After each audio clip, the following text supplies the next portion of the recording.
खबर बालोतरा से है, जहां पर दिन दहाड़े युवक की चाकू मारकर हत्या कर दी गई। दिल दहला देने वाली घटना का फुटेज भी सामने आया है। बालोतरा के असाड़ा गांव के रहने वाले 30 वर्षीय विष्णाराम मेघवाल की मामूली कहासुनी के बाद हत्या कर दी गई। प्राथमिक इलाज के बाद उसे जोधपुर रेफर किया गया और रास्ते में ही युवक ने दम तोड़ दिया। अब तक आरोपी की गिरफ्तारी नहीं हुई है। गिरफ्तारी में देरी को लेकर स्थानीय लोगों में आक्रोश है। आरोपी को पकड़ने के लिए पुलिस 10 टीम गठित की है और सर्व समाज के लोगों ने पुलिस के खिलाफ मौन जुलूस निकाला। जानकारी के मुताबिक हत्या के आरोपी की पहचान हिस्ट्री शीटर हर्षनाद चारण के रूप में हुई है। सूचना पर पुलिस मौके पर पहुंची। पुलिस आरोपी की गिरफ्तारी के प्रयास में जुटी है। पुलिस के मुताबिक घटना बालोतरा की नेहरू कॉलोनी की है। विष्णाराम डेकोरेशन लाइट खोलने के लिए गया था और इस दौरान हिस्ट्री शीटर हर्षनाद चारण की गाड़ी रास्ते में खड़ी थी। विष्णाराम ने गाड़ी हटाने को कहा। इस बात पर बहस छिड़ गई।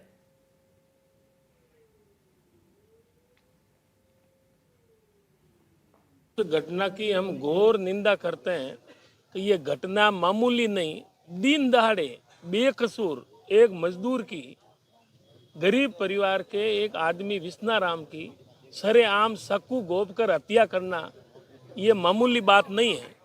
और हम सब भी बैठे हैं 36 कौम के पूरे बालोतरा के, और जो मुखिया पदाधिकारी, हमने एक ही मांग की कि उनको तुरंत गिरफ्तार करें। और गिरफ्तार पुलिस के लिए कोई बड़ी बात नहीं है।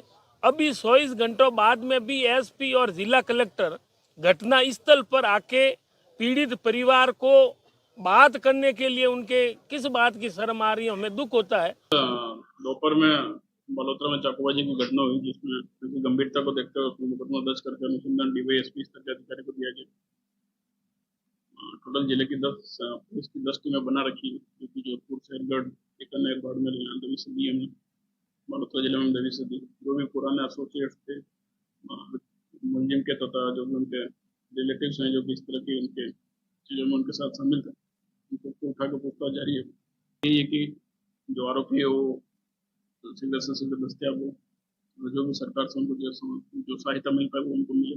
लगातार उनसे संपर्क बनाए हुए हैं और अभी तक कानून शांति व्यवस्था बनी हुई, आगे भी बनी रही। मेरे सामान लगा हुआ था, मेरे भाई खोलने के लिए आया हुआ था, माल भी खोल दिया था और बाहर गेट पे कुछ माल खोल रहा था। तो ये कोई स्पाइक पिया हुआ था, नशे में था, आया आके बोला कि क्या कर रहा है यहाँ पे, तो कि मैं सामान खोल रहा हूँ। तो कि कौन है, तो कि मेघवाल, तो कि साला डेढ़ ही यहाँ पर। खबर पर जानकारी देने के लिए हमारे साथ संवाददाता अनिल वैष्णव जुड़ रहे हैं। अनिल, सबसे पहले इस पूरे मामले में अब तक क्या प्रशासनिक कार्रवाई हुई है, अपडेट दीजिएगा। बता दूं कि पूरे मामले में अभी 48 घंटे होने के बाद भी पुलिस के हाथ अभी खाली है। तो ऐसे में बालोतरा शहरवासियों का धरना जारी है और आज आक्रोश रैली के तहत अपना विरोध प्रदर्शन करेंगे। लोगों की मांग है कि आरोपी की जल्द से जल्द गिरफ्तारी हो और जो पीड़ित परिवार है उसको आर्थिक मुआवजा मिले और परिवार में जो सरकारी नौकरी है, जो अन्य मांग है, उसको लेकर धरना जारी है। धरने के कई जो नेता है, दलित समाज के नेता है और जनप्रतिनिधि है, वो भी जुड़े हुए हैं। उन्होंने अभी संबोधन किया है और अभी मैं कैमरा मैन से कहूँगा वो दर्शक दिखा रहे, मेरे पीछे भी धरना स्थल चल रहा है। यहाँ से अभी जन आक्रोश रैली निकलेगी, कलेक्ट्रेट जाएगी, वहाँ ज्ञापन देकर फिर ये वापस आएगी। जी ठीक है, बहुत शुक्रिया अनिल तमाम जानकारियों के लिए। और इसी के साथ इस बुलेटिन में फिलहाल के लिए बस इतना ही। नमस्कार, एनडीटीवी राजस्थान देख रहे हैं आप और मैं हूं आपके साथ शिवानी मिश्रा। फतेहपुर सहित आसपास के इलाके में तापमान जमाव बिंदु के नीचे जाने से कड़ाके की सर्दी का असर शुरू हो चुका है। सीकर जिले में तापमान लगातार दूसरे दिन भी जमाव बिंदु से नीचे रहा।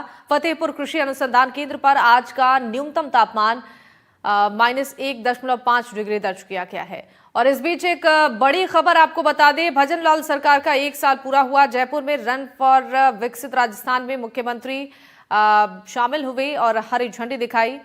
और इस बीच एक और बड़ी जानकारी मिल रही है, सीएम के काफिले में हादसे से जुड़ी यह खबर है। डीसीपी ईस्ट को जांच की जिम्मेदारी सौंप दी गई है। दुर्घटना की उच्च स्तरीय जांच होगी। पुलिस महानिदेशक उत्कल रंजन साहू ने आदेश दिए हैं। घटना की जांच डीसीपी ईस्ट तेजस्विनी गौतम को सौंपी गई है। और घटना में मुख्यमंत्री की गाड़ी भी दुर्घटनाग्रस्त होते हुए बाल बाल बची थी। डीजीपी साहू ने इस दुर्घटना में पुलिस एएसआई सुरेंद्र सिंह की मृत्यु पर गहरा दुख व्यक्त किया है। ईश्वर से दिवंगत आत्मा की शांति और शोक संतप्त परिजनों को ये दुख सहन करने की शक्ति देने की प्रार्थना की है। दुर्घटना में घायल पुलिसकर्मियों और अन्य घायलों के शीघ्र स्वास्थ्य लाभ की प्रार्थना की है। राजस्थान के सीएम भजन लाल शर्मा के काफिले में आर्टिगा टैक्सी घुसी थी और दुर्घटना की उच्च स्तरीय जांच होगी। घटना की जांच डीसीपी ईस्ट तेजस्विनी गौतम को सौंपी गई है। पुलिस एएसआई सुरेंद्र सिंह की मौत हो गई इस दुर्घटना में और अलवर नीमराना काट का माजरा गांव में एएसआई सुरेंद्र सिंह का अंतिम संस्कार होगा। परिजन शहीद का दर्जा देने की मांग कर रहे हैं। सीएम के काफिले में हादसे में एएसआई सुरेंद्र सिंह घायल हो गए थे और घटना में सीएम की गाड़ी भी दुर्घटनाग्रस्त होते हुए बाल बाल बची थी। रॉन्ग साइड से एक टैक्सी नंबर की कार आ गई और उसी समय वहां से सीएम का काफिला निकल रहा था। वहां तैनात एएसआई सुरेंद्र सिंह ने टैक्सी को रोकने की कोशिश की तो ड्राइवर ने टक्कर मार दी। मृतक पुलिसकर्मी सुरेंद्र सिंह के सिर में गंभीर चोट आई थी। जयपुर में एक टैक्सी मुख्यमंत्री भजन लाल शर्मा के काफिले में घुस गई और आगे चल रही 2 गाड़ियों से भिड़ गई। इस हादसे में एक एएसआई की मौत हो गई जबकि 4 पुलिसकर्मी और टैक्सी ड्राइवर सहित 6 लोग बुरी तरह से जख्मी हो गए। इस घटना को मुख्यमंत्री की सुरक्षा में चूक से जोड़कर भी देखा जा रहा है। हादसा जगतपुरा के अक्षय पात्र चौराहे पर हुआ। जानकारी के मुताबिक दोपहर 3 बजे सीएम हाउस से काफिला निकला था। सीएम लघु उद्योग भारतीय द्वारा सोहन सिंह स्मृति कौशल विकास केंद्र के लोकार्पण कार्यक्रम में हिस्सा लेने जा रहे थे और हादसे में 3 गाड़ियां क्षतिग्रस्त हो गई। इनमें 2 सरकारी गाड़ी है जबकि एक टक्कर मारने वाली टैक्सी है। हादसे में 5 पुलिसकर्मी बलवंत सिंह, देवेंद्र सिंह, एसीपी आमिर हसन और राजेंद्र और सुरेंद्र सिंह घायल हो गए।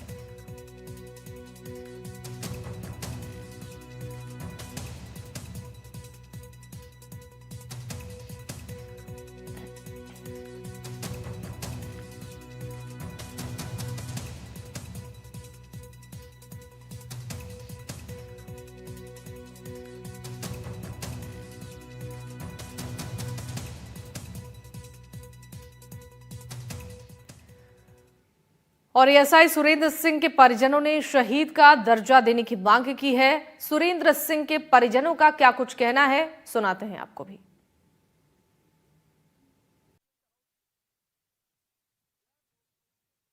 आश्वासन दे रहे हैं सर ने, कमिश्नर साहब ने दिया है हमें कि एक बच्चे को हम तहसीलदार की जॉब देंगे, पर सर थोड़ा रिटर्न में थोड़ा दे देते। लिखित में चाहते हैं? हाँ, कोई बातचीत इसके अलावा नहीं, इन्होंने हमें सेटिस्फाइड किया है कि हम आपको दिलवा देंगे एक बच्चे को।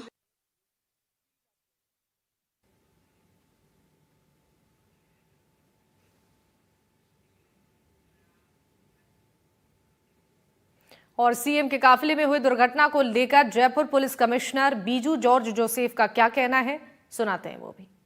वीआईपी कारगेट का मूवमेंट के दौरान हमारे ट्रैफिक पुलिसकर्मी एवं ऑफिसर्स रूट लाइनिंग का ड्यूटी एवं कारगेट का ड्यूटी कर रहा था। रूट लाइनिंग लगा हुआ था तो चौराहे पे रॉन्ग साइड से एक गाड़ी पुलिस का इशारा को ना मान के अति तेजी से चला के आया। कारगेट जो जा रहा था उनका वार्निंग कार के टकरा गया। पीछे वाला गाड़ी इवेसिव एक्शन ले लिया, वो भी इस चक्कर में डिवाइडर के बीचों बीच चढ़ गया। तो वहाँ पे ऑन द स्पॉट जो मौके पर खड़े थे हमारे एएसआई, उनको उस घटनाक्रम के दौरान उनके ऊपर उनके साथ भी गाड़ियों ने टक्कर मारा। उनको तत्काल यहाँ नियरेस्ट पॉसिबल हॉस्पिटल में लेके आया।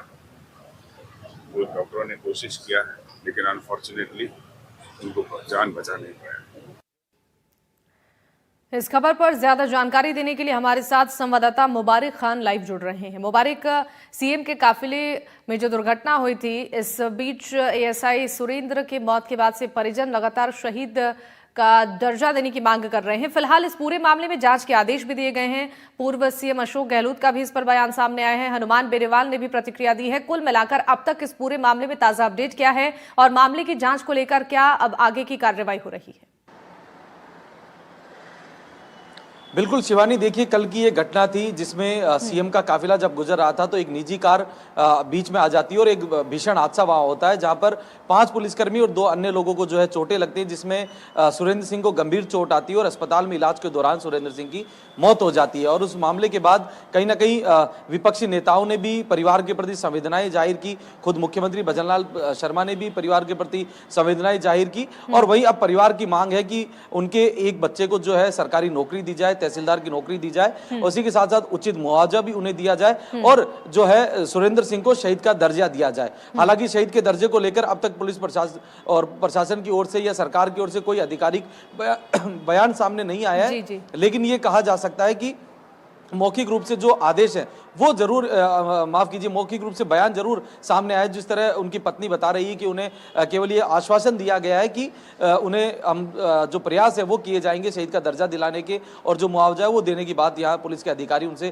कहते हुए दिखाई दे रहे थे। और इस दौरान जब एनडीटीवी ने उनकी पत्नी से बातचीत की तो उन्होंने यही कहा कि हमारी मांग है कि बेटे को तहसीलदार की नौकरी दी जाए और उनके पति जो है, जो कि शहीद हो चुके हैं, उन्हें शहीद का दर्जा जो है सरकार की ओर से दिया जाना चाहिए। इसी के साथ साथ अब क्योंकि उनके शव को जो है गांव ले जाया गया है और गांव ले जाया गया, वहां पर राजकीय सम्मान के साथ पूरी तरीके से जो अंतिम संस्कार है वो किया जाएगा। परिवार के लोग वहां पर पहुंच रहे हैं, जयपुर से भी उनके जो परिवार और पुलिस के जो अधिकारी है वो वहां पहुंचेंगे। और जिस तरीके से राजकीय एक तरीके से पूरे पुलिस महकमे में शोक की लहर दौड़ गई जब सुरेंद्र सिंह की मौत की जानकारी सामने आई, तो ऐसे में अभी उनके पैतृक गाँव उनका शव पहुंचेगा और उसके बाद जो अंतिम क्रिया है वो की जाएगी।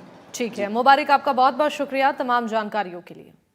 चलिए बढ़ते हुए आगे और बड़ी खबर आपको बता दें, सीएम भजनलाल शर्मा का जोधपुर दौरा, राज्य स्तरीय मुख्यमंत्री रोजगार उत्सव एवं युवा सम्मेलन। रोजगार उत्सव में 5000 लाभार्थियों को नियुक्ति पत्र देंगे। मारवाड़ कन्वेंशन सेंटर में कार्यक्रम का आयोजन होगा।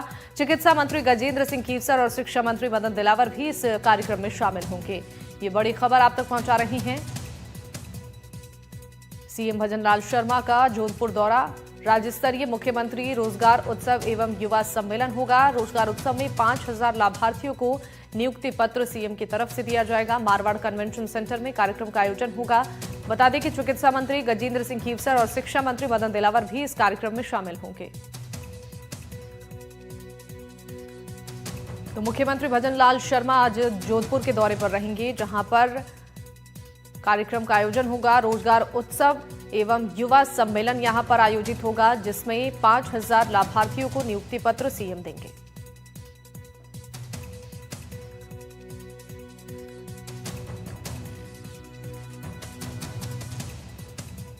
मारवाड़ कन्वेंशन सेंटर में कार्यक्रम का आयोजन किया जाएगा। चिकित्सा मंत्री और शिक्षा मंत्री भी इस कार्यक्रम में शामिल होंगे।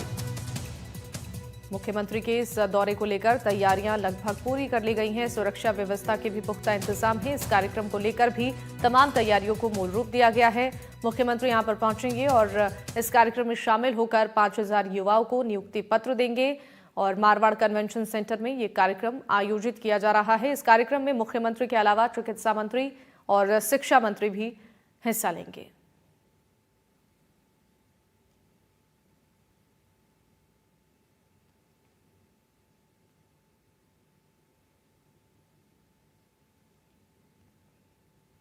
तो सीएम के इस दौरे को लेकर क्या तैयारियां हैं वो भी हम आपको देखिए तस्वीरों